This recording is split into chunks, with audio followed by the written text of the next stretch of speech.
안녕하세요. 종합경영교육인증원의 알텍과 라피입니다. 오늘은 IS 59011 심사원 전문과정 제3강 클로즈 제3조 용어와 정의입니다. 존경인의 IS 59011 심사원 양성 전문과정은 각 조항이 실무에서 어떻게 연결되고 작동하는지를 함께 이해하는 실무 중심 과정으로 실무에 꼭 필요한 핵심 포인트와 현장에서 바로 적용할 수 있는 전략을 체계적으로 안내해 드리겠습니다. 이 강의를 통해 IS5 심사원으로서 전문가 역량을 한층 강화하는 시간이 되시길 바라겠습니다. 끝까지 함께해 주시길 바랍니다. 그럼 본격적으로 강의를 시작하겠습니다. 이번 강의는 제3강 클로즈 제3조 용어와 정의입니다. 꼭 알아야 할 핵심 내용과 실제 현장에서 바로 쓸 수 있는 실무 팁까지 체계적으로 설명드리겠습니다. 그럼 지금부터 강의를 시작하겠습니다. 이번 주제는 클로즈 제3 용어와 정의입니다. 먼저 전체 조항을 읽고 핵심 내용을 설명드리겠습니다. 이 표준의 목적을 위하여 다음 용어와 정의가 적용되며 이 표준과 관련된 IS5 및 IEC의 용어 데이터베이스는 IS5 온라인 브라우징 플랫폼과 IEC 일렉트로피디아를 통해 확인할 수 있습니다. 클로즈 제3조는 단순히 용어를 나열하는 장이 아닙니다. IS 59011 전체를 해석하기 위한 기준 좌표를 설정하는 출발점입니다. 표준은 항상 용어에서 시작합니다. 왜냐하면 심사는 본질적으로 판단 활동이기 때문입니다.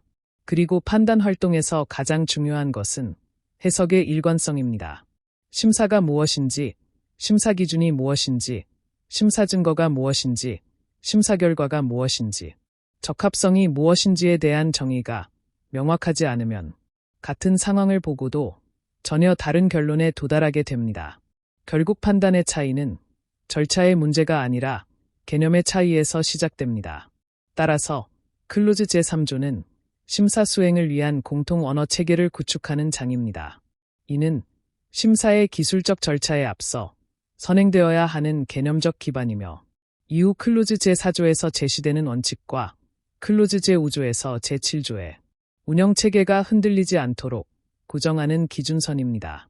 또한 IS5와 IEC의 공식 데이터베이스를 참고하도록 명시한 것은 이 표준이 독립적으로 존재하는 문서가 아니라 국제표준 체계 안에서 해석되어야 함을 의미합니다. 즉, 용어 정의 역시 개별 조직의 해석이 아니라 국제적 합의 체계 위에서 이해되어야 한다는 선언입니다. 결론적으로 클로즈 제3조는 정의의 집합이 아니라 심사 운영 체계 전체를 지탱하는 개념적 설계도입니다. 여기서 해석이 통일되어야 이후 모든 심사 활동의 일관성과 객관성이 확보됩니다. 이어서 존경인 팁을 통해 핵심 구조와 실무 적용 관점을 함께 정리해 보겠습니다. 먼저 IS 59011 클로즈 제3조의 26개 용어는 단순한 정의의 집합이 아닙니다. 이는 심사 운영 체계를 기능 영역별로 구조화해 놓은 개념 체계입니다. 여기서 26개의 용어는 무작위로 배열된 것이 아니라 심사의 흐름에 따라 배치되어 있습니다. 심사가 무엇인지에서 출발하여 심사를 어떻게 설계하고 어떻게 수행하며 누가 어떤 역할을 담당하고 그 결과를 어떻게 판단하며 궁극적으로 조직의 시스템과 어떻게 연결되는지까지 하나의 논리적 구조를 형성합니다. 즉, 용어 자체가 이미 운영 구조를 내포하고 있습니다. 조금 더 구조적으로 살펴보면 이 용어들은 심사 유형, 설계와 관리, 수행과 판단, 역할과 책임, 시스템과 성과, 그리고 운영 원리로 이어지는 단계적 흐름을 구성하고 있습니다. 이 모든 흐름이 각각의 용어 속에 압축되어 있습니다. 따라서 용어를 이해한다는 것은 단순히 정의를 암기하는 것이 아니라 심사 운영 구조를 이해하는 것과 동일한 의미를 가집니다. 클로즈 제3조는 심사를 단순 점검 행위로 정의하지 않습니다. 심사는 유형이 존재하고 그 유형에 맞는 설계와 관리 체계가 있으며 실제 수행과 판단 과정이 있고 그 과정에는 역할과 책임 구조가 존재합니다. 그리고 그 결과는 결국 조직의 시스템과 성과에 영향을 미칩니다. 따라서 IS 59011은 심사를 개별 활동이 아니라 논리적으로 설계된 하나의 통합 운영 시스템으로 이해하도록 구성되어 있습니다. 용어는 정지된 개념이 아니라 흐름을 가진 구조적 체계입니다. 심사는 원칙 위에 설계되고 관리 체계 속에서 운영되며 절차에 따라 수행되고 역량을 통해 품질이 보장되는 통합 운영 시스템입니다. 클로즈 제3조는 바로 그 시스템의 개념적 뼈대를 정의하는 장입니다. 따라서 클로즈 제3조를 제대로 이해하는 순간 IS 59011은 더 이상 조항의 나열이 아니라 논리적으로 설계된 운영 문서로 보이기 시작합니다. 이번 주제는 제3.21 심사입니다. 각 조항을 읽어가며 핵심 내용을 설명드리겠습니다. 심사는 심사 기준에 충족되는 정도를 결정하기 위하여 객관적 증거를 수집하고 객관적으로 평가하기 위한 체계적이고 독립적이며 문서화된 프로세스입니다. 이 정의는 IS 59011 전체를 관통하는 핵심 문장입니다. 심사는 단순한 점검 활동이 아니라 기준과 증거를 기반으로 적합성을 판단하는 구조화된 프로세스입니다. 먼저 심사에는 반드시 심사 기준이 존재해야 합니다. 기준이 명확하지 않으면 판단 자체가 성립하지 않습니다. 심사는 항상 무엇과 비교하는가에서 출발합니다. 다음으로 판단은 객관적 증거에 기반해야 합니다. 개인의 의견이나 인상은 증거가 될 수 없습니다. 기록, 데이터, 관찰 결과, 인터뷰 내용 중 검증 가능한 정보만이 증거로 기능합니다. 그리고 그 증거는 객관적으로 평가되어야 합니다. 평가는 주관적 인상이 아니라 기준 대비 분석입니다. 즉, 좋다, 나쁘다가 아니라 기준에 부합하는가를 묻는 활동입니다. 또한 심사는 반드시 체계적이어야 합니다. 계획, 수행, 보고, 후속 조치라는 구조적 흐름을 따르지 않으면 심사는 일관성을 잃습니다. 여기에 더해 독립성이 확보되어야 합니다. 이해관계가 개입되는 순간 심사의 신뢰성은 흔들립니다. 독립성은 심사의 정당성을 지탱하는 축입니다. 마지막으로 심사는 문서화된 프로세스여야 합니다. 기억이나 구두 보고가 아니라 기록과 문서로 남아야 재현 가능성과 추적성이 확보됩니다. 결국 심사는 감각이나 경험에 의존하는 활동이 아니라 기준, 증거, 판단, 구조, 독립성, 문서화로 이루어진 논리적 판단 시스템입니다. 이 한 문장 안에 IS 59011의 철학이 압축되어 있습니다. 비고 1. 항목을 살펴보겠습니다. 내부 심사는 종종 일자 심사라고 하는데 조직 자체에 의해서 또는 조직을 대리하는 인원에 의해 시행됩니다. 일자 심사는 조직이 스스로를 평가하는 구조입니다. 그러나 여기서 핵심은 자기평가가 아니라 독립성의 확보 방식입니다. 조직 내부 인원이 수행하더라도 해당 활동과 직접적인 이해관계가 없어야 합니다. 자기 부서를 스스로 심사하는 구조라면 독립성은 확보되지 않습니다. 내부 심사의 목적은 인증 취득이 아니라 시스템의 적합성과 효과성을 점검하고 개선 기회를 찾는 데 있습니다. 따라서 일자 심사는 방어적 활동이 아니라 조직 내부의 지속적 개선을 위한 자율적 통제 메커니즘으로 이해해야 합니다. 비고 2. 항목을 살펴보겠습니다. 외부 심사는 일반적으로 제2자 및 제3자 심사를 포함합니다. 제2자 심사는 고객과 같이 조직의 이해관계를 갖는 당사자 또는 그들을 대리하는 인원에 의해 수행되며 제3자 심사는 적합성 인증, 등록을 제공하는 기관 또는 정부기관과 같은 독립적인 심사 조직에 의해 수행됩니다. 외부 심사는 수행 주체에 따라 제2자와 제3자로 구분됩니다. 제2자 심사는 이해관계 기반 심사입니다. 고객, 발주처, 계약 당사자가 공급자의 시스템을 확인하는 경우가 대표적입니다. 여기서는 계약 이행과 리스크 관리가 중심 목적입니다. 반면 제3자 심사는 공신력 기반 심사입니다. 독립된 인증기관이 수행하며 결과는 외부 이해관계자에게 신뢰를 제공합니다. 이때 핵심 차이는 독립성의 수준입니다. 제1자 심사는 조직 내부 독립, 제2자 심사는 이해관계 내 독립, 제3자 심사는 완전한 제3자 독립. IS 59011은 이 모든 유형의 심사에 적용됩니다. 따라서 이 표준은 인증 전용 문서가 아니라 심사라는 활동 전반에 적용되는 공통 운영 기준입니다. 다음 주제는 제3.2 결합심사입니다. 각 조항을 읽어가며 핵심 내용을 설명드리겠습니다. 결합심사는 하나의 피심사 조직 및 두 가지 이상의 경영 시스템에 대하여 함께 수행되는 심사입니다. 결합심사는 한 조직, 여러 시스템을 동시에 심사하는 구조입니다.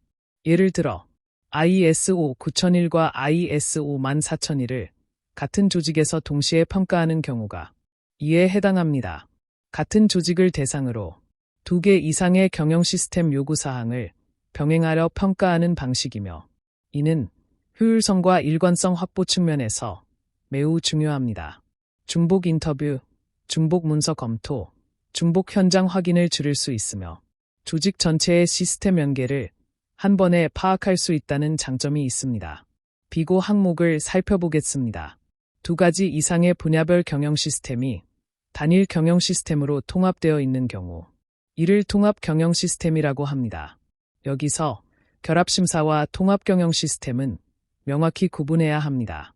결합심사는 심사 방식이며 통합 경영 시스템은 조직의 운영 구조입니다. 운영 체계가 하나로 통합되어 있다면 심사도 통합적 접근이 가능해집니다. 그러나 시스템이 분리되어 있다면 결합심사라도 각 요구사항을 별도로 판단해야 합니다. 즉, 운영 구조와 심사 구조는 서로 영향을 주지만 동일 개념은 아닙니다. 참고 사항을 살펴보겠습니다. 결합심사는 의뢰자의 두 개 이상의 경영 시스템의 요구사항을 함께 심사하는 경우입니다. 통합심사는 두 개 이상의 경영 시스템 표준들의 요구사항을 단일 경영 시스템으로 통합한 의뢰자에게 둘 이상의 표준에 대하여 심사하는 경우입니다. 이 정의는 실무에서 매우 중요합니다. 결합심사는 요구사항을 병행평가하는 개념입니다. 통합심사는 운영체계가 이미 하나로 통합된 조직을 대상으로 평가하는 개념입니다. 정리하면 결합심사는 병행 요구사항 평가, 통합심사는 통합 운영 구조 기반 평가입니다. 이 차이를 명확히 이해하지 못하면 심사 계획 수립 단계에서 범위 설정과 팀 구성, 시간 배분이 혼란을 초래할 수 있습니다. 정리하겠습니다. 3.1조 심사는 심사의 본질을 정해야 합니다. 기준과 증거, 독립성과 구조를 갖춘 판단 프로세스라는 점을 명확히 합니다. 3.2조 결합심사는 그 심사가 다양한 유형으로 확장될 수 있음을 설명합니다. 내부, 외부, 결합, 통합이라는 구조적 확장을 보여줍니다. 따라서 클로즈 제3조 용어와 정의는 단순한 용어 설명이 아니라 심사라는 활동이 어떤 논리 구조 위에 설계되어 있는지를 확실히 보여주고 있습니다. 여기서 구조를 잡으면 이후 클로즈 제4조에서부터 제7조까지 자연스럽게 운영 시스템으로 연결됩니다. 이번 주제는 제3.3 합동심사입니다. 각 조항을 읽어가며 핵심 내용을 설명드리겠습니다. 합동심사는 두 개 이상의 심사 조직에 의해 하나의 피심사 조직에 대하여 수행되는 심사입니다. 합동심사는 하나의 조직을 대상으로 둘 이상의 심사기관이 동시에 참여하여 수행하는 구조입니다. 여기서 핵심은 경영 시스템이 여러 개인 것이 아니라 심사를 수행하는 주체가 여러 기관이라는 점입니다. 예를 들어 인증기관과 규제기관이 함께 참여하거나 서로 다른 인증기관이 공동으로 심사를 수행하는 경우가 이에 해당할 수 있습니다. 이때 가장 중요한 요소는 조정과 역할 분담입니다. 심사 계획, 질문 영역, 증거 공유 방식, 보고 책임이 명확히 구분되지 않으면 중복 질문, 판단 불일치, 책임 혼선이 발생할 수 있습니다. 따라서 합동심사는 효율성을 높일 수 있는 구조이지만 사전 조율이 미흡할 경우 복잡성과 부담이 오히려 증가할 수 있습니다. 즉, 합동심사는 참여 기관의 수가 늘어나는 구조이며 그만큼 운영 통제와 협업 설계가 중요한 심사 방식입니다. 다음 주제는 제3.4 심사 프로그램입니다. 각 조항을 읽어가며 핵심 내용을 설명드리겠습니다. 심사 프로그램은 특정 기간에 대한 계획을 수립하고 특정 목적을 지향하는 하나 이상의 심사 전체에 대한 준비사항입니다. 심사 프로그램은 단일 심사를 의미하지 않습니다. 일정 기간 동안 수행되는 모든 심사를 포괄하는 상위 관리 체계입니다. 예를 들어 연간 내부 심사 계획, 공급자 심사 일정, 인증 갱신 준비 계획 등은 모두 심사 프로그램에 해당합니다. 이 개념에는 단순 일정 수립을 넘어 다음과 같은 요소가 포함됩니다. 심사의 목적 설정, 리스크와 기회의 고려, 자원 배분, 일정 및 우선순위 결정, 심사 빈도 설정, 결과에 대한 모니터링 및 개선. 즉, 심사 프로그램은 심사를 어떻게 관리할 것인가에 대한 전략적 설계입니다. 클로즈 제6조에서 개별 심사의 실행을 다룬다면 클로즈 제5조에서는 프로그램 단위의 관리 체계를 다룹니다. 따라서 심사 프로그램은 심사를 단발성 이벤트가 아니라 지속적으로 운영되는 관리 시스템으로 이해하게 만드는 개념입니다. 다음 주제는 제3.5 심사 범위입니다. 각 조항을 읽어가며 핵심 내용을 설명드리겠습니다. 심사 범위는 심사의 정도 및 경계입니다. 심사 범위는 어디까지 심사할 것인가를 명확히 규정하는 개념입니다. 범위가 불명확하면 심사는 필요 이상으로 확장되거나 반대로 중요한 영역이 누락될 수 있습니다. 심사 범위에는 다음과 같은 요소가 포함될 수 있습니다. 물리적 유치, 가상 유치, 조직 단위, 기능, 활동, 프로세스. 즉, 심사 범위는 단순히 부서명을 나열하는 것이 아니라 조직의 활동 경계를 설정하는 구조적 정의입니다. 범위 설정은 심사 효율성과 신뢰성에 직접적인 영향을 미칩니다. 경계가 명확해야 증거 수집도 정확해지고 판단도 일관성을 유지할 수 있습니다. 비고 1. 항목을 살펴보겠습니다. 심사 범위는 일반적으로 심사 기준뿐만 아니라 물리적 및 가상 유치, 기능, 조직 단위, 활동 및 프로세스에 대한 기술을 포함합니다. 여기서 특히 주목해야 할 표현은 가상 유치입니다. 오늘날 조직은 물리적 공간에만 존재하지 않습니다. 원격 근무, 클라우드 기반 시스템, 온라인 서비스 플랫폼이 일반화되었습니다. 따라서 심사 범위는 더 이상 공장, 사무실과 같은 물리적 공간에 한정되지 않습니다. 현장과 디지털 환경을 동시에 고려해야 합니다. 이는 IES 59011이 현대 조직 구조를 반영하여 심사 개념을 확장하고 있음을 보여주는 부분입니다. 비고 2. 항목을 살펴보겠습니다. 가상 유치는 프로세스를 실행하기 위한 물리적인 유치와 관계없이 개인에게 허용된 온라인 환경을 사용하여 조직이 업무를 수행하거나 서비스를 제공하는 곳입니다. 예를 들어 다음과 같은 환경이 이에 해당할 수 있습니다. 재택근무 환경, 클라우드 서버 기반 시스템, 온라인 고객 지원 플랫폼, 원격 설계 및 개발 시스템.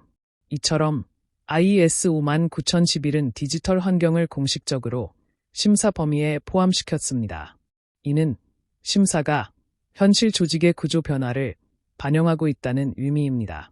따라서 심사 범위 설정 시 물리적 공간뿐 아니라 업무가 실제로 수행되는 모든 환경을 고려해야 합니다. 다음 주제는 제3.6 심사계획입니다. 각 조항을 읽어가며 핵심 내용을 설명드리겠습니다. 심사계획은 심사에 대한 활동 및 준비사항을 기술한 문서입니다. 심사계획은 개별 심사의 실행 설계도입니다.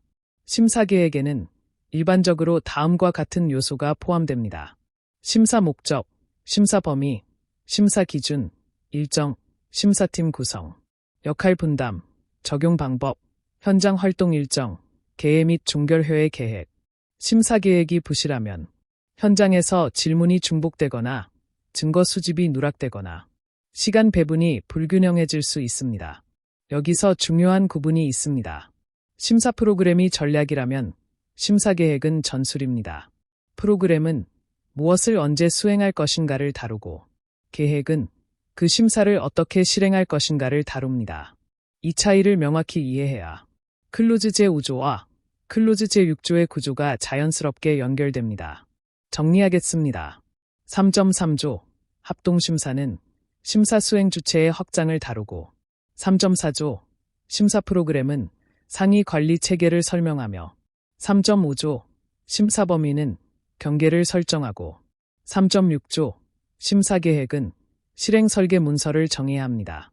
따라서 클로즈 제3조는 단순 용어 정의가 아니라 클로즈 제5조와 클로즈 제6조에서 다루게 될 관리와 수행 체계를 이해하기 위한 사전 설계 개념을 체계적으로 배열한 장입니다. 여기까지 이해하면 클로즈 제3조는 정의집이 아니라 심사 운영 시스템의 개념적 설계도라는 것이 분명해집니다. 이번 주제는 제3.7 심사 기준입니다. 각 조항을 읽어가며 핵심 내용을 설명드리겠습니다.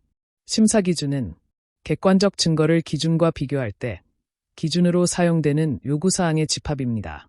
심사 기준은 심사의 출발점이자 판단의 기준선입니다. 심사는 단순히 관찰하는 행위가 아니라 무엇인가와 비교하는 활동이기 때문입니다. 그 비교의 기준이 바로 심사 기준입니다. 심사 기준에는 다음과 같은 요소가 포함될 수 있습니다. ISO 표준 요구사항, 조직 내부 규정, 법적 및 규제적 요구사항, 계약 조건, 절차서 및 업무 지침, 경영 방침 및 정책. 즉, 심사 기준은 단일 문서가 아니라 요구사항의 집합입니다. 기준이 명확하지 않으면 심사는 의견에 머물고, 기준이 명확하면 심사는 구조화된 판단이 됩니다. 따라서 심사 기준은 심사의 객관성을 형성하는 첫 번째 축입니다. 비고 1. 항목을 살펴보겠습니다. 심사 기준이 법적 또는 규제적 요구사항을 포함하는 경우 준수 또는 미준수라는 용어가 심사 발견사항에 종종 사용됩니다. 이 문장은 심사의 책임 수준을 높이는 중요한 표현입니다. 법적 요구사항이 심사 기준에 포함되는 순간 심사 결과는 단순한 적합, 부적합의 문제가 아니라 준수 여부에 대한 판단이 됩니다. 이는 조직의 법적 리스크와 직결될 수 있기 때문에 법규를 포함한 심사에서는 기준 해석과 증거 확보가 더욱 엄격해야 합니다. 즉, 법적 기준이 포함되면 심사의 무게도 함께 증가합니다. 비고 2. 항목을 살펴보겠습니다. 요구사항에는 방침, 절차, 업무 지침, 법적 요구사항, 계약 의무사항 등이 포함될 수 있습니다. 여기서 ISO는 심사 기준을 ISO 조항에 한정하지 않습니다. 조직 내부 방침도 기준이 될 수 있고, 고객과 체결한 계약 조건도 기준이 될 수 있으며, 법적 요구사항 역시 기준이 될 수 있습니다. 즉, 심사 기준은 외부 규격, 내부 시스템, 법적 환경을 모두 포함하는 확장 개념입니다. 이 점을 이해하면 심사는 단순한 인증 점검이 아니라 조직 운영 전반을 기준 대비 분석하는 구조라는 것이 분명해집니다. 다음 주제는 제3.8 객관적 증거입니다. 각 조항을 읽어가며 핵심 내용을 설명드리겠습니다. 객관적 증거는 사물의 존재 또는 사실을 입증하는 데이터입니다. 객관적 증거는 존재를 입증할 수 있는 정보입니다. 여기서 핵심은 객관성입니다. 의견은 증거가 아닙니다. 추측도 증거가 아닙니다. 기억 역시 증거가 아닙니다. 증거는 다음과 같은 형태를 가질 수 있습니다. 기록, 수치 데이터, 관찰 사실, 측정 결과, 시스템 로그, 문서화된 정보. 즉, 객관적 증거는 확인 가능성을 전제로 합니다. 심사는 판단 활동이지만 그 판단은 반드시 사실에 기반해야 합니다. 객관적 증거는 그 사실을 떠받치는 기반입니다. 비고 1. 항목을 살펴보겠습니다. 객관적 증거는 관찰, 측정, 시험 또는 기타 수단을 통해 수집될 수 있다. 이 문장은 증거의 수집 방식이 다양함을 보여줍니다.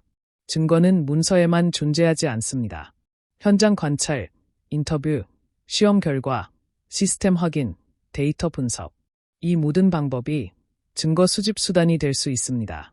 중요한 것은 형식이 아니라 검증 가능성입니다. 비고 2. 항목을 살펴보겠습니다. 심사의 목적을 위한 객관적 증거는 기록, 사실의 진술 또는 기타 정보로 일반적으로 구성되어 있으며 이는 심사 기준에 관련되고 검증 가능하여야 합니다. 여기서 IS 59011의 판단 구조가 명확해집니다. 객관적 증거는 단순한 데이터가 아니라 심사 기준과 관련되어야 하고 검증 가능해야 합니다. 관련성이 없는 정보는 증거로서 의미가 없고 검증할 수 없는 정보는 신뢰성을 확보할 수 없습니다. 즉, 증거의 핵심은 관련성, 검증성입니다. 다음 주제는 제3.9 심사 증거입니다. 각 조항을 읽어가며 핵심 내용을 설명드리겠습니다. 심사 증거는 심사 기준에 관련되고 검증 가능한 기록, 사실의 진술 또는 기타 정보입니다. 이제 개념을 구분해야 합니다. 객관적 증거는 존재를 입증하는 데이터입니다. 심사 증거는 그 데이터 중 심사 기준과 연결된 것입니다. 정리하면 다음과 같습니다. 객관적 증거는 존재를 입증하는 데이터입니다. 반면 심사 증거는 심사 기준과 비교하기 위해 선택된 관련성 있고 검증 가능한 데이터입니다. 따라서 모든 객관적 증거가 심사 증거는 아닙니다. 심사 기준과 연결되는 순간 그 데이터가 심사 증거가 됩니다. 이 차이를 이해하면 심사 보고서 작성이 명확해집니다. 보고서에는 단순 사실이 아니라 기준 대비 분석된 증거가 제시되어야 하기 때문입니다. 정리하겠습니다.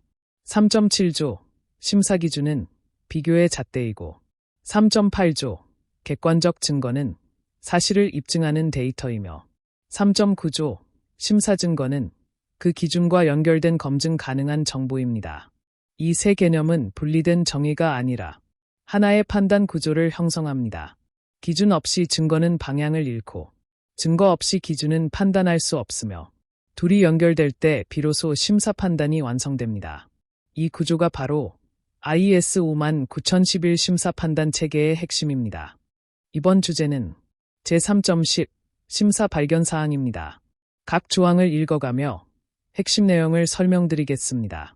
심사 발견 사항은 심사 기준에 대하여 수집된 심사 증거를 평가한 결과입니다. 여기서 심사의 핵심 단계가 나타납니다. 3.7조에서는 심사 기준을 설정했고 3.9조에서는 그 기준과 연결된 심사 증거를 확보했다면 3.10조는 그 둘을 비교한 판단의 결과입니다. 즉, 심사 기준 대비 심사 증거.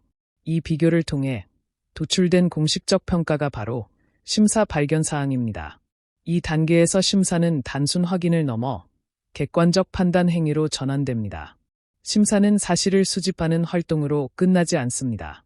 기준 대비 분석을 통해 의미를 부여하는 순간 발견 사항이 형성됩니다. 비고 1. 항목을 살펴보겠습니다. 심사 발견 사항은 적합 또는 부적합으로 나타납니다. 기본 구조는 단순합니다. 기준을 충족하면 적합, 충족하지 못하면 부적합입니다. 그러나 실무에서는 이 판단을 더 세분화하여 경미한 부적합, 중대한 부적합, 관찰사항 등으로 구분하기도 합니다. 그럼에도 IS 59011의 본질은 세분화가 아니라 판단 구조의 명확화에 있습니다. 즉, 심사 발견 사항은 기준 대비 결과라는 구조적 의미를 가집니다. 비고 2. 항목을 살펴보겠습니다. 심사 발견 사항은 리스크의 파악, 개선을 위한 기회 또는 모범 사례 기록으로 이어질 수 있습니다. 이 문장은 심사의 목적을 확장합니다. 심사는 적발 활동이 아닙니다. 발견 사항은 단순한 오류 기록이 아니라 시스템 개선의 출발점이 됩니다. 발견 사항은 다음으로 연결될 수 있습니다. 리스크 식별, 개선 기회 도출, 우수 사례 공유. 따라서 심사는 처벌 도구가 아니라 경영 개선 메커니즘입니다. 비고 3. 항목을 살펴보겠습니다. 심사 기준이 법적 또는 규제적 요구사항인 경우 심사 발견 사항은 준수 또는 비준수라고도 합니다. 기준이 법적 요구사항일 경우 판단은 단순 적합 부적합을 넘어 준수 비준수 구조로 전환됩니다. 이 경우 심사 결과는 조직의 법적 책임과 직접 연결될 수 있습니다. 따라서 심사 기준의 성격에 따라 발견 사항의 무게와 영향력은 달라집니다. 다음 주제는 제3.11 심사 결론입니다. 각 조항을 읽어가며 핵심 내용을 설명드리겠습니다.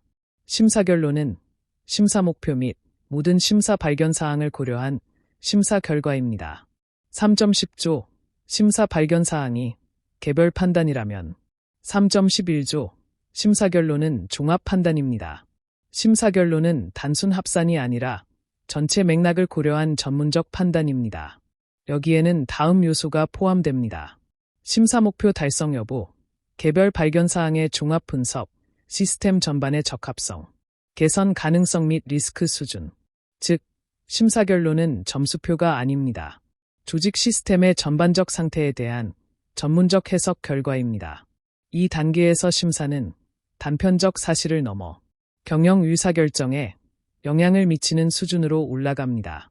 다음 주제는 제3.12 심사 의뢰자입니다. 각 조항을 읽어가며 핵심 내용을 설명드리겠습니다. 심사 의뢰자는 심사를 요청하는 조직 또는 개인입니다.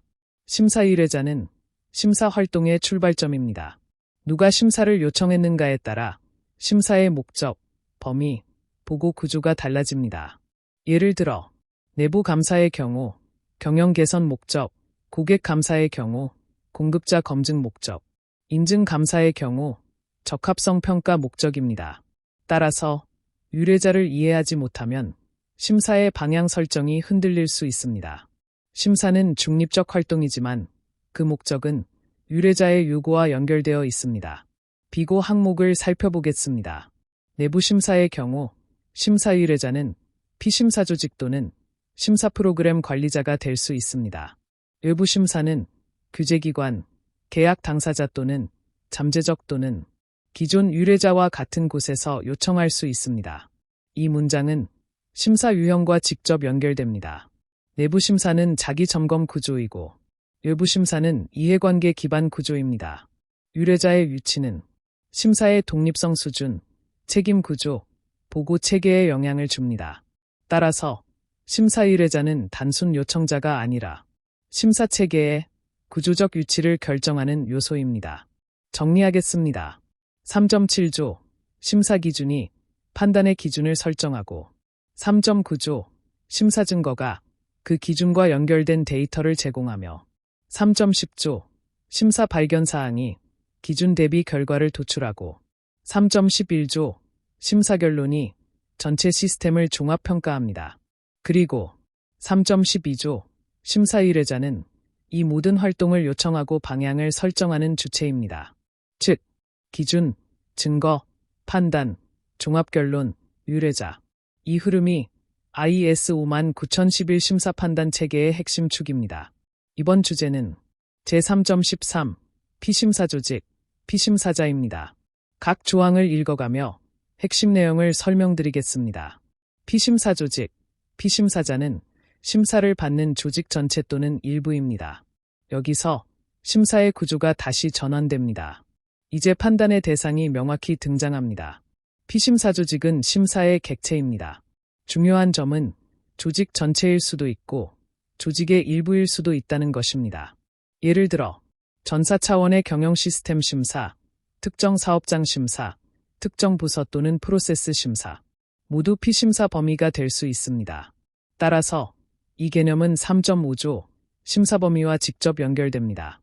피심사 조직이 명확히 정의되지 않으면 심사의 초점이 흐려지고 판단의 경계도 불분명해집니다. 즉, 피심사자는 단순 대상이 아니라 심사의 경계를 결정하는 핵심 요소입니다. 다음 주제는 제3.14 심사팀입니다.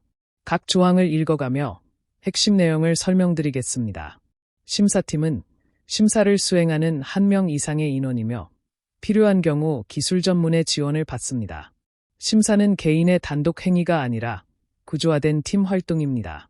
심사팀은 최소 1인 이상으로 구성되며 필요시 기술 전문가의 지원을 받을 수 있습니다. 여기서 구조가 분리됩니다. 심사원은 판단을 수행하고 기술 전문가는 전문적 해석을 지원합니다. 즉, 팀은 단순 인원의 집합이 아니라 역할이 구분된 판단 구조입니다. 비고 1 항목을 살펴보겠습니다. 심사팀 중 1명은 심사팀장으로 지정됩니다. 팀에는 반드시 책임 주체가 존재합니다. 심사팀장은 심사계획의 승인, 팀원 역할 배분, 현장 판단 조율, 최종 보고 책임을 수행합니다. 따라서 심사팀은 단순 참여 구조가 아니라 책임과 권한이 명확히 구분된 운영 체계입니다. 비고 2. 항목을 살펴보겠습니다. 심사팀에는 훈련 중인 심사원이 포함될 수 있습니다. 이 문장은 역량 관리 체계와 연결됩니다. 심사는 단순 수행 활동이 아니라 교육과 역량 축적의 장이기도 합니다. 숙련 심사원과 훈련 중 심사원이 함께 참여할 수 있지만 최종 판단 책임은 자격을 갖춘 심사원에게 있습니다. 즉, 심사팀은 운영 구조이면서 동시에 역량 개발 구조이기도 합니다. 다음 주제는 제3.15 심사원입니다. 각 조항을 읽어가며 핵심 내용을 설명드리겠습니다. 심사원은 심사를 수행하는 인원입니다. 심사원은 판단의 주체입니다. 여기서 반드시 구분해야 할 점이 있습니다. 기술 전문가는 판단하지 않습니다. 참관인도 판단하지 않습니다. 심사원만이 판단 권한을 가집니다. 따라서 심사원의 역량은 심사의 신뢰성과 직접적으로 연결됩니다. 이 지점이 클로즈 제7조 심사원 역량 관리로 이어집니다.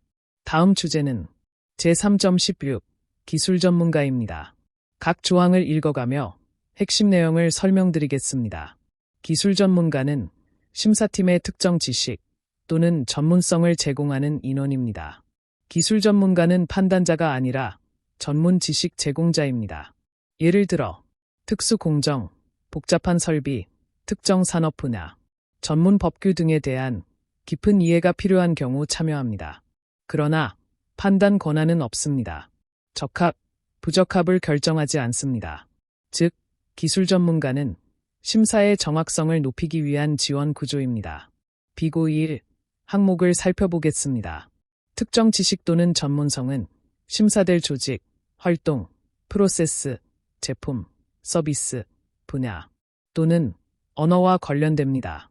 이 문장은 기술 전문가의 역할 범위를 명확히 합니다. 기술 전문가는 산업 특화 지식, 프로세스 이해, 언어 지원 등 전문 영역에 대한 해석을 제공합니다. 심사원은 시스템을 판단하고 기술 전문가는 내용을 해석합니다. 역할은 명확히 분리되어 있습니다. 비고 2. 항목을 살펴보겠습니다. 기술 전문가는 심사원의 역할을 하지 않습니다. 이 문장이 핵심입니다. 기술 전문가는 판단하지 않으며 적합, 부적합을 결정하지 않고 심사 결론을 작성하지 않습니다. 판단 권한은 오직 심사원에게 있습니다. 이 구분이 무너지면 심사 책임 구조가 흔들립니다. 다음 주제는 제3.17 참관인입니다. 각 조항을 읽어가며 핵심 내용을 설명드리겠습니다. 참관인은 심사팀에 동행하지만 심사원의 역할을 하지 않는 개인. 참관인은 관찰자입니다.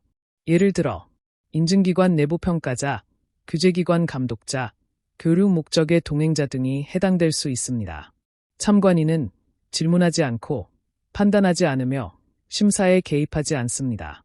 다만 심사 과정의 적절성을 관찰합니다. 즉, 참관인은 통제나 지원이 아니라 투명성을 확보하기 위한 구조입니다. 정리하겠습니다.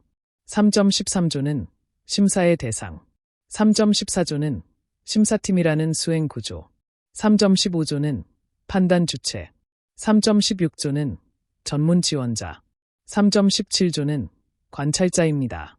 즉, 대상, 팀 구성, 판단자, 지원자, 관찰자. 이 흐름이 IS 59011의 인적 구조 체계입니다. 클로즈 제3조는 단순 용어 정의가 아니라 심사 운영의 조직 구조를 미리 설계해 두는 장입니다. 이번 주제는 제3.18 경영 시스템입니다. 각 조항을 읽어가며 핵심 내용을 설명드리겠습니다. 경영 시스템은 방침과 목표를 수립하고 그 목표를 달성하기 위한 프로세스를 수립하기 위해 상호 관련되거나 상호작용을 하는 조직 요소의 집합입니다. 경영 시스템은 문서의 묶음이 아닙니다. 조직을 실제로 움직이게 하는 운영 구조입니다. 핵심은 세 가지입니다. 방침이 방향을 제시하고 목표가 도달 지점을 설정하며 그 목표를 달성하기 위한 프로세스가 실행 구조를 형성합니다. 여기서 특히 중요한 표현은 상호 관련되거나 상호작용을 하는 조직 요소입니다.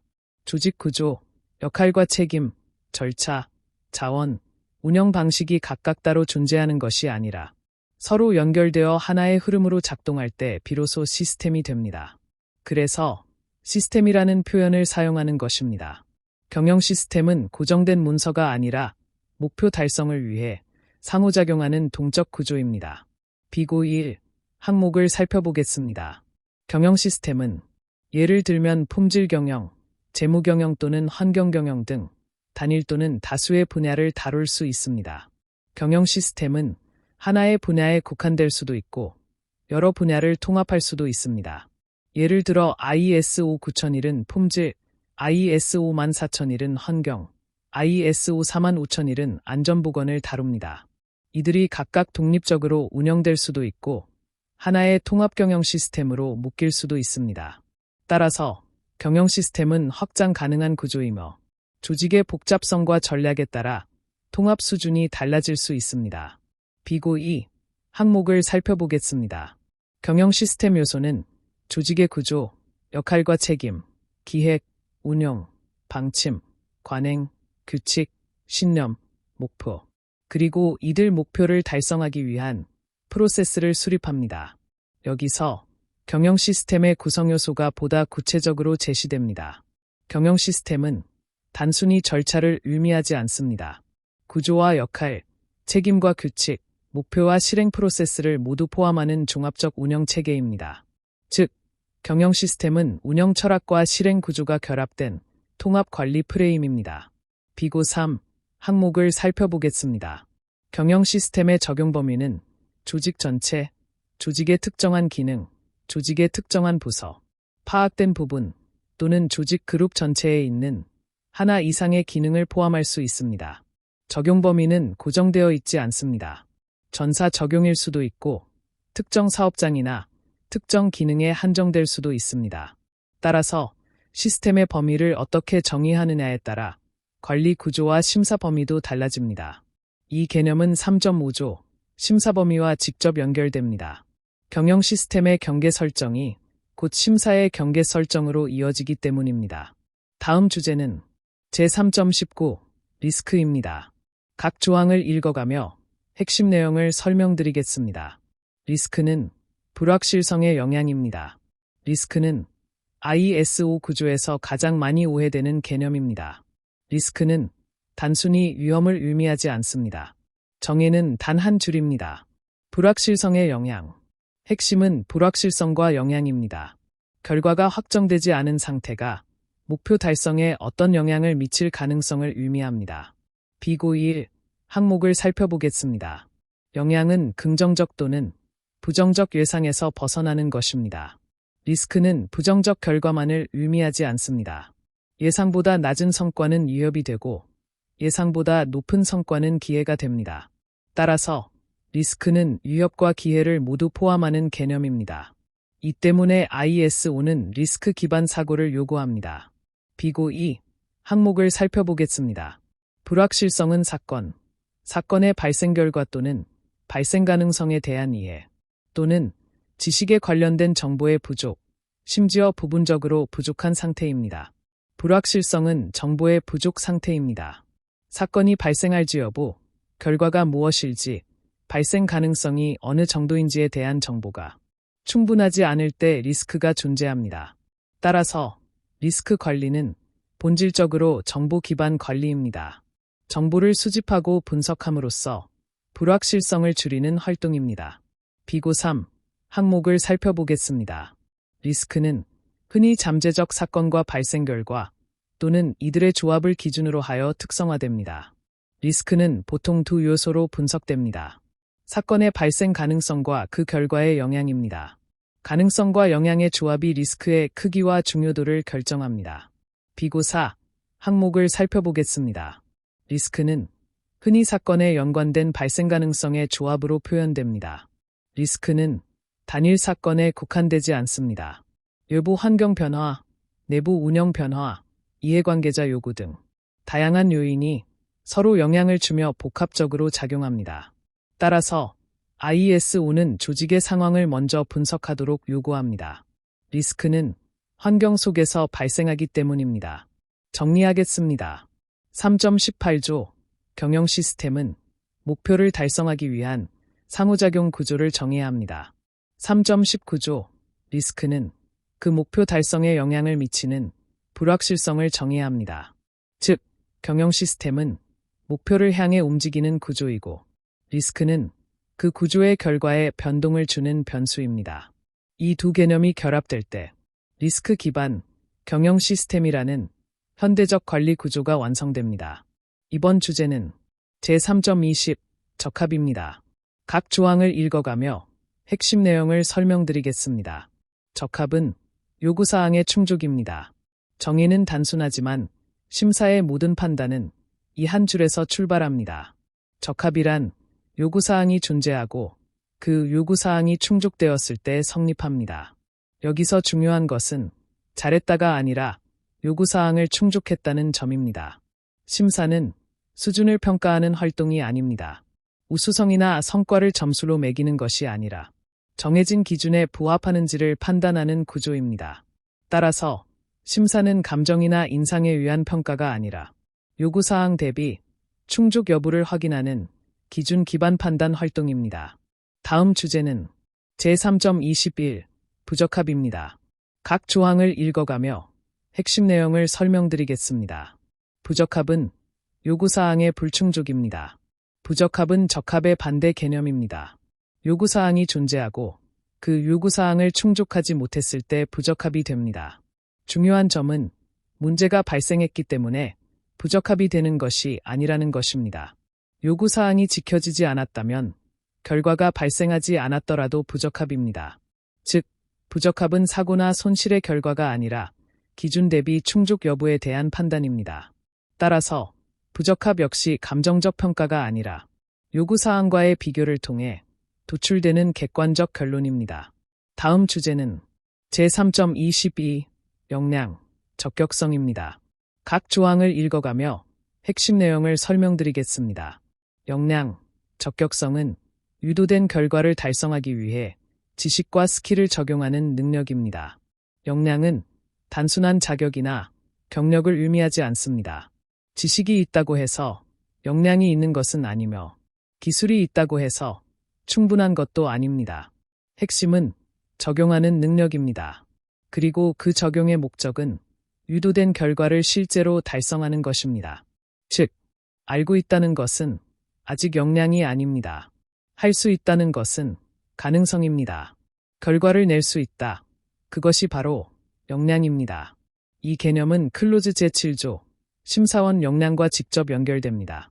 심사의 신뢰성과 일관성은 결국 심사원의 역량에 의해 좌우되기 때문입니다. 다음 주제는 제3.23 요구사항입니다. 각 조항을 읽어가며 핵심 내용을 설명드리겠습니다. 요구사항은 명시적인 니즈 또는 기대, 일반적으로 묵시적이거나 의무적인 니즈 또는 기대입니다. 요구사항은 매우 넓은 개념입니다. 요구사항은 반드시 문서에만 존재하는 것이 아닙니다. 명시적으로 표현될 수도 있고 묵시적으로 기대될 수도 있으며 법적으로 의무화될 수도 있습니다. 예를 들어 계약 조건, 법규, 내부 절차, 고객 기대, 이 모두가 요구사항이 될 수 있습니다. 따라서 심사는 단순히 문서를 대조하는 활동이 아니라 조직이 충족해야 할 모든 기대와 의무를 기준으로 삼는 판단 활동입니다. 비고 1. 항목을 살펴보겠습니다. 일반적으로 묵시적은 조직 및 이해관계자의 니즈 또는 기대가 묵시적으로 고려되는 관습 또는 일반적인 관행을 의미합니다. 묵시적 요구사항은 문서로 명확히 적혀 있지 않더라도 사회적, 산업적 관행상 당연히 지켜야 하는 기대를 의미합니다. 예를 들어 안전 확보, 법규 준수, 윤리적 운영과 같은 요소는 별도로 명시하지 않아도 기본 전제로 작동합니다. 따라서 심사는 형식적 문구뿐 아니라 사회적, 산업적 맥락 속에 기대 수준까지 고려해야 합니다. 비고 2. 항목을 살펴보겠습니다.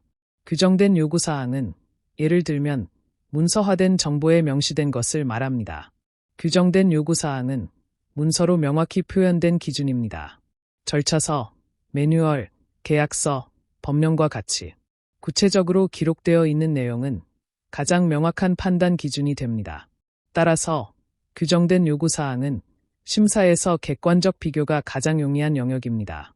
정리하겠습니다. 3.23조 요구사항은 판단의 기준이 됩니다. 3.20조 적합은 요구사항의 충족을 의미하고 3.21조 부적합은 요구사항의 불충족을 의미합니다. 3.22조 역량은 이러한 요구사항을 지속적으로 충족할 수 있는 능력입니다. 결국 심사는 요구사항을 기준으로 증거를 수집하고 적합 또는 부적합을 판단하며 그 판단의 신뢰성은 심사원의 역량에 의해 보장됩니다. 이 네 가지 개념이 결합되어 IS 59011 심사 판단 체계의 핵심 논리 구조가 완성됩니다. 이번 주제는 제3.24 프로세스입니다. 각 조항을 읽어가며 핵심 내용을 설명드리겠습니다.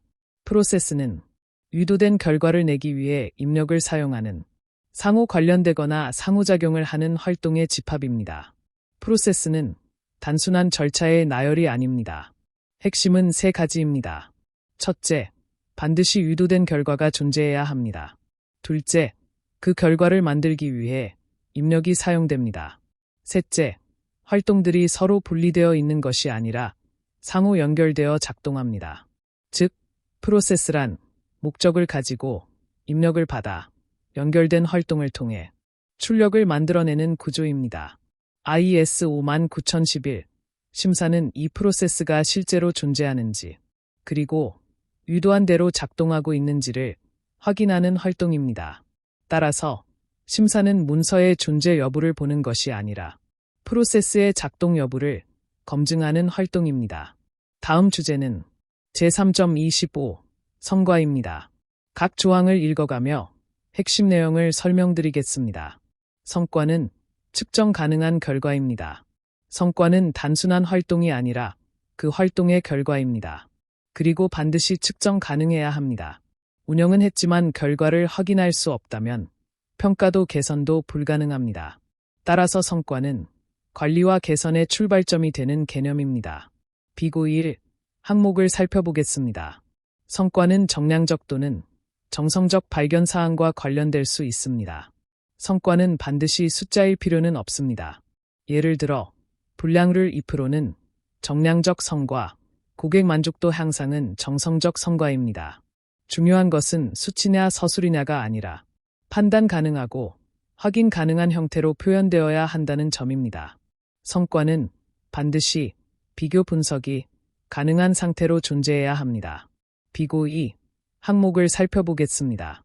성과는 활동, 프로세스, 제품, 서비스, 시스템 또는 조직의 경영 및 관리와 관련될 수 있습니다. 성과는 제품 품질에만 국한되지 않습니다. 프로세스의 성과, 시스템의 성과, 조직 운영의 성과, 경영 관리의 성과까지 포함됩니다. 즉, 성과는 조직 운영 전반의 결과를 의미합니다. 그래서 심사는 특정 산출물만 보는 것이 아니라 운영 체계 전체의 결과를 함께 평가합니다. 다음 주제는 제3.26 효과성입니다. 각 조항을 읽어가며 핵심 내용을 설명드리겠습니다. 효과성은 계획된 활동이 실현되어 계획된 결과가 달성되는 정도입니다. 성과와 효과성은 구분해야 합니다. 성과는 결과 그 자체이고 효과성은 그 결과가 계획된 목표를 달성했는지의 정도입니다. 예를 들어 목표가 고객 불만 20% 감소인데 실제 감소가 5%라면 성과는 존재하지만 목표 달성이라고 보기는 어렵습니다. 따라서 효과성은 결과의 존재가 아니라 계획 대비 달성 수준을 판단하는 개념입니다. IS 59011 심사는 단순히 결과가 나왔는지를 보는 것이 아니라 그 결과가 목표를 달성했는지를 확인합니다. 이어서 존경인 팁을 통해 핵심 구조와 실무 적용 관점을 함께 정리해 보겠습니다. 심사는 결국 프로세스가 계획대로 운영되어 성과를 내고 있는가를 확인하는 활동입니다. 이 한 문장이 IS 59011의 본질을 정리합니다. 심사는 사람을 평가하는 활동이 아닙니다. 문서를 평가하는 활동도 아닙니다. 프로세스가 계획대로 운영되고 있는지, 그 운영이 실제 성과를 만들어내고 있는지를 증거를 통해 판단하는 활동입니다. 따라서 심사는 통제나 적발이 아니라 운영 체계의 작동 여부를 확인하는 전문적 판단 활동입니다.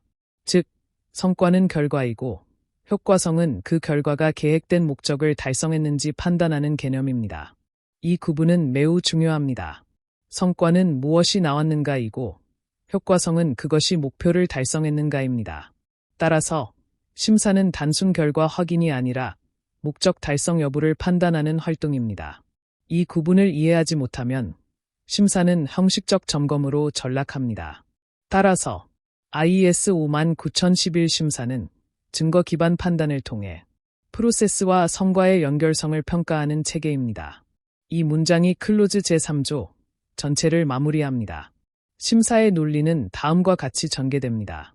요구사항이 존재하고 그 요구사항을 기준으로 객관적 증거를 수집하며 프로세스가 실제로 작동했는지 확인하고 그 결과가 목표를 달성했는지를 판단합니다. 그리고 이 모든 판단은 반드시 증거 기반이어야 합니다. IES 59011은 결국 감각이나 경험에 의존하는 심사가 아니라 구조화된 판단 체계를 설계한 표준입니다. 지금까지 정리된 흐름은 다음과 같습니다. 요구사항이 존재하고 그 요구사항을 기준으로 판단하며 증거를 수집하고 발견사항을 도출하고 종합 결론을 내립니다. 그리고 그 판단은 프로세스의 작동 여부, 성과의 존재, 효과성의 달성 수준까지 연결됩니다. 클로즈 제3조는 단순한 용어집이 아닙니다. 심사 운영 체계의 논리적 설계도입니다. 계속해서 존경인 팁을 통해 핵심 구조와 실무 적용 관점을 함께 정리해 보겠습니다. 클로즈 제3조의 26개 용어는 IES 59011 심사 운영 체계를 기능 영역별로 체계화하는 개념적 틀을 형성합니다. 이 용어들은 설계, 수행, 판단, 역할, 시스템, 운영 원리로 연결되는 심사 운영의 논리적 흐름을 구성합니다. 따라서 IES 59011은 심사를 개별 행위가 아닌 하나의 체계적 운영 시스템으로 설계하고 있습니다. 이 세 문장은 클로즈 제3조 전체를 관통하는 결론입니다. 클로즈 제3조는 단순히 정의를 나열한 장이 아닙니다. 26개의 용어를 통해 심사의 구조를 기능별로 설계해 놓은 개념 체계입니다. 그리고 그 구조는 분명한 흐름을 가집니다. 먼저 심사를 설계하고 그 다음 수행하며 수행 결과를 기준과 비교해 판단하고 그 판단을 수행하는 역할과 책임 구조가 배치되며 그 모든 활동은 경영 시스템이라는 대상과 연결되고 궁극적으로는 리스크, 역량, 프로세스, 효과성이라는 운영 원리로 기결됩니다. 즉, IES 59011은 심사 절차를 설명한 문서가 아니라 심사 운영 시스템을 설계한 구조 문서입니다. 클로즈 제3조를 구조적으로 살펴보면 이미 IES 59011 전체의 설계도가 그 안에 들어 있습니다. 그럼 다이어그램을 살펴보겠습니다. 이 구조는 클로즈 제3조의 26개 용어를 기능별로 재정렬한 것입니다. 무작위 정의가 아니라 운영 기능에 따라 재분류한 체계입니다. 첫째, 심사 유형 영역입니다. 이 영역은 심사가 무엇인지, 어떤 형태로 수행되는지를 정해야 합니다. 심사의 본질과 유형을 먼저 정리함으로써 무엇을 하고 있는가를 명확히 합니다. 둘째, 심사 설계와 관리 영역입니다. 이 영역은 심사를 어떻게 기획하고 범위를 설정하고 계획을 수립하며 누가 요청하는지를 다룹니다. 즉, 심사의 실행 이전 단계, 설계와 통제의 영역입니다. 셋째, 심사 수행과 판단 영역입니다. 이 부분이 심사의 핵심 판단 구조입니다. 기준이 무엇인지, 증거가 무엇인지 그 둘을 비교해 발견사항을 도출하고 종합 결론을 내리는 구조를 정해야 합니다. 심사는 결국 판단 활동이며 이 영역이 그 판단의 논리 구조를 완성합니다. 넷째, 심사 참여자와 역할 영역입니다. 누가 심사를 수행하는지, 심사팀은 어떻게 구성되는지, 심사원, 기술 전문가, 참관인의 역할은 무엇인지, 책임 구조는 어떻게 배치되는지를 정해야 합니다. 즉, 심사는 개인 행위가 아니라 책임이 분명한 인적 구조 체계입니다. 다섯째, 시스템 및 성과 개념 영역입니다. 심사가 무엇을 대상으로 평가하는지를 정리합니다. 경영 시스템이 무엇인지, 적합과 부적합의 의미는 무엇인지, 성과가 무엇인지를 명확히 합니다. 심사의 대상과 판단 기준이 이 영역에서 구조화됩니다. 여섯째, 기반 및 운영 원리 영역입니다. 리스크, 역량, 프로세스, 효과성. 이 네 가지가 심사 판단의 철학적 기반입니다.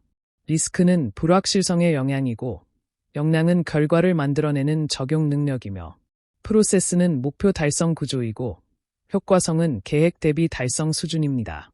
이 네 개념이 결합되어 심사 판단의 깊이를 결정합니다. 이 전체 구조를 보면 분명해집니다. 클로즈 제3조는 단순 용어집이 아니라 심사 운영 시스템을 기능 블록으로 설계한 체계입니다.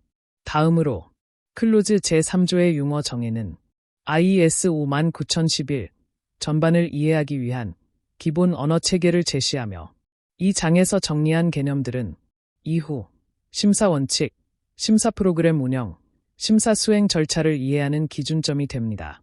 따라서 용어의 정확한 이해는 IES 59011의 심사 운영 체계를 해석하는 출발점이 됩니다. 이 문장은 클로즈 제3조, 실질적 의미를 정리합니다. 클로즈 제3조, 용어와 정의를 정확히 이해하지 못하면 클로즈 제4조부터 제7조까지 제대로 해석할 수 없습니다. 왜냐하면 심사 기준이 무엇인지, 증거가 무엇인지, 발견사항이 무엇인지, 효과성이 무엇인지, 이 개념이 흔들리면 판단 기준 자체가 흔들리기 때문입니다. 클로즈 제3조는 기초 이론이 아니라 해석의 좌표축입니다. 여기가 틀리면 뒤의 모든 구조가 어긋납니다. 정리하겠습니다. 클로즈 제3조는 언어 정해, 판단 구조 설계, 기능적 체계 분류, 심사 철학의 기반 정립을 동시에 수행하는 장입니다. 이제 우리는 심사가 무엇인가를 개념적으로 완전히 정리한 상태입니다. 다음 클로즈 4조 심사 원칙에서는 이 개념 위에 심사의 철학적 원칙을 세우게 됩니다. 클로즈 제3조가 개념의 설계도라면 클로즈 제4조는 그 설계도 위에 세워지는 판단의 기준선입니다. 오늘 강의가 경영 시스템 심사 가이드라인 IES 59011 심사원 역량 강화와 실무 적용에 많은 도움이 되셨기를 바랍니다. 심사 활동의 핵심은 문서를 보는 것이 아니라 시스템이 현장에서 실제로 작동하는지를 확인하는 데 있습니다. 따라서 규격을 단순히 배우는 데 그치지 말고 심사원으로서 시스템의 본질을 통찰하고 현장에서 바로 적용하며 개선 기회를 발견할 수 있는 실무적 통찰력을 길러가시길 바랍니다. 기회는 기다리는 것이 아니라 만들어가는 것입니다. 지금까지 종합경영교육인증원과 함께해 주셔서 진심으로 감사드립니다.